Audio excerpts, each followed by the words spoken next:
जय मसीह की।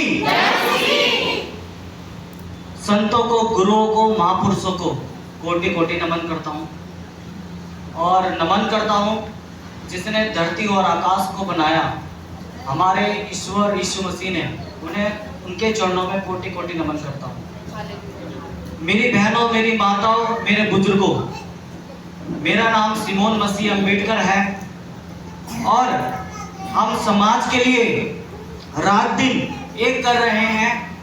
जहाँ भी शोषण और अत्याचार होता है, हमारी टीम और हमारे लोग वहाँ पहुँच जाते हैं। चाहे वो एससी हो, चाहे एसटी हो, चाहे ओबीसी हो, चाहे माइनॉरिटी हो, चाहे किसी भी समाज का व्यक्ति हो, हम समाज के लिए रात दिन एक कर रहे हैं।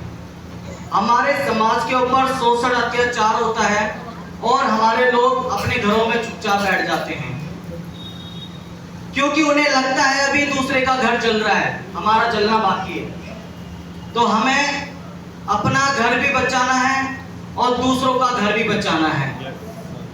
जो पास्टर होते हैं वो परमेश्वर के दास होते हैं और वो हमारे चरवाह होते हैं। वो अपनी भेड़ों को अच्छी अच्छी चराइयों में, अच्छे अच्छे जल के पास ले जाते हैं और हमें वचन सुनाने का, हमारे लिए प्रार्थना करने का वो रात दिन प्रयास करते रहते हैं।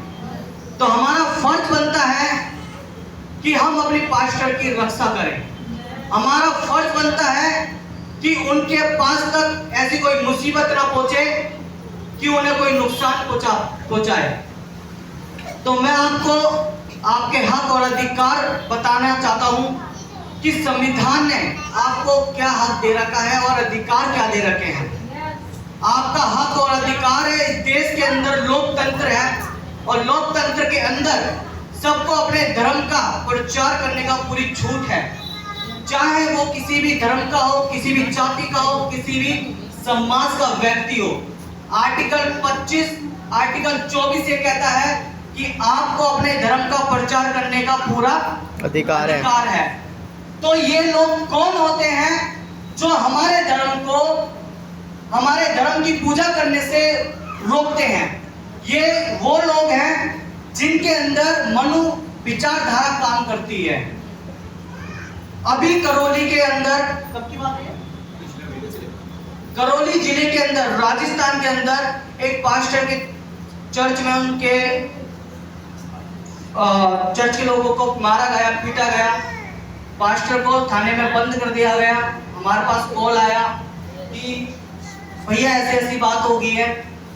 मतलब यही कमी है हमारे लोगों में। जब हमारे लोगों के ऊपर शोषण अत्याचार होता है तो कोई आगे नहीं आता है ना। तो हमने यहाँ से पहले तो हमने घुटने टेके, क्योंकि सबसे पहले हमारा क्या है? परमेश्वर। उससे बड़ा राजा कोई नहीं है। मैं 4 चीजों को लेके चलता हूँ। अब मेरा परमेश्वर, बाइबल, प्रार्थना, संविधान। संविधान हमारा हक है, अधिकार है, संविधान ने अधिकार दिया है। और बाइबल हमें सिखाता है, प्रार्थना हमें बचाता है। आमीन। तो मैं पहले हमने घुटने टेके, फिर वहां के अधिकारियों से हमने बात करी, पूरी कोशिश करी। वहां के कुछ मनुवादी अधिकारी थे, वो कहने लगे कि आप कितना भी दम लगा लो, कितना भी जोर लगा लो, हम पास्टर को नहीं छोड़ेंगे।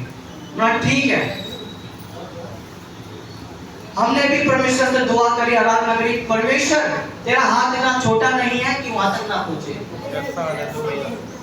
फिर हमने कानूनी तौर से हमने बात करी उनसे कि मैं राष्ट्रीय भीम संगठन से, आरपीएस से राष्ट्रीय अध्यक्ष बोल रहा हूं और इस कानून के अधिकार के अंदर आप पास्टर को अरेस्ट नहीं कर सकते हो। आपकी नौकरी, आप सस्पेंड हो सकते हो, याद रखना चीज का। फिर मैंने वहां की टीम को सूचना दी। वहां की टीम कम से कम 150 लोग वहां पर पहुंचे और पास्टर को 4 घंटे के अंदर बाहर निकाला।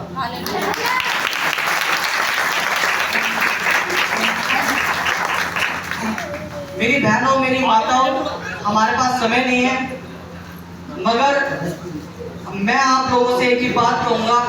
बहुत दुख होता है जब हमारे चर्चों के अंदर ये लोग घुसते हैं। बहुत दुख होता है जब हमारी बहनों के ऊपर अत्याचार, शोषण, हमारे पास्टर के ऊपर शोषण अत्याचार करते हैं। तो हमें मजबूत बनना है। वो समय आ चुका है। परमेश्वर ने हमसे कहा है, यूहन्ना 15 ताकत भी दी है कि हम शेरों को मुंह को फाड़ सकें। आमीन। तो अपने अधिकार जानना सीखो, अपने हक अधिकार जानना सीखो। कोई आपके पास्टर के ऊपर और कोई आपकी फैमिली के ऊपर, चर्च के लोग जितने बैठे हो, ये चाहे किसी भी जगह से आते हो, चाहे किसी भी स्टेट से आते हो, मगर यहाँ पर बैठे हैं कि आपकी फैमिली है, आपका परिवार है। अपने हक अधिकार जानना सीखो। कोई भी आता है उससे सीधा उंगली उठा के बात करो, तेरी इतनी हिम्मत कैसे हो गई तुम्हारे चर्च में घुसा है। आमीन। और कोई दिक्कत, कोई परेशानी आती है तो आपका बेटा, आपका भाई, आपका बच्चा आपके लिए आधी रात को भी खड़ा है। चाहे रात के 3 बजे हो, चाहे रात के 12 बजे हो, फोन कर कर देखना, एक बार आपके पास पहुंचने का पूरा प्रयास करूंगा मैं। जय मसीह की।